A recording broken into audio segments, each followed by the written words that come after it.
Good morning mga kamami angel. Ayan, nagluluto po ako ng ginisang tawag nito, pakbet.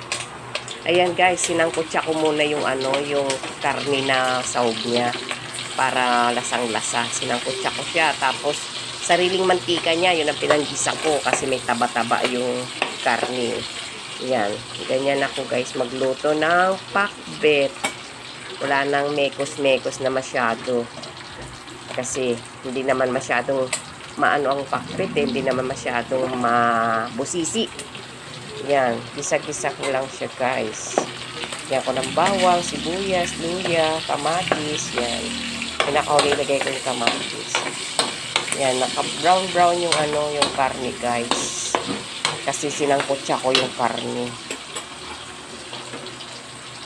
Guys, tapos yun, kamatis, isang kamatis lang nilagay ko, basta pag naglalagay ako ng kamatis, isa, dalawa, gano'n lang, hindi ako masyado maglalagay ng kamatis, kasi lalo ngayon panahon ng tag-init, madaling mapanis pag ang pagkain ay may kamatis, lalo na pagka natatakpan siya sa loob na napapanis yung ulam pag maraming kamatis.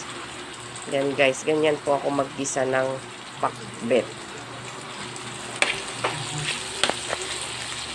Yan guys, halo-halo lang hanggang maano yung yung panggisang mga bawang sibuyas. Saka ko siya ilalagay yung gulay. Yung gulay guys, sabay-sabay ko na nilalagay.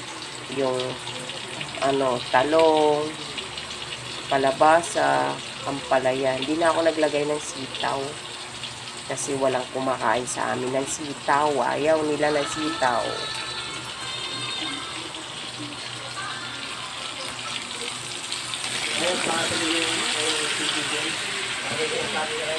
Yan guys, sabay-sabay ako maglagay ganyan. Ganyan lang ako magluto ng ng pakbet. Napakasimple guys. Yan.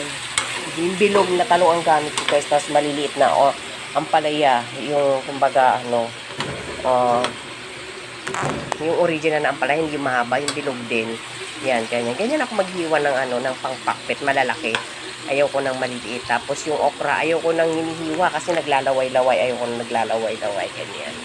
Ganyan lang siya guys. Dapat nga guys, ang ilagay ko dyan, bagoong.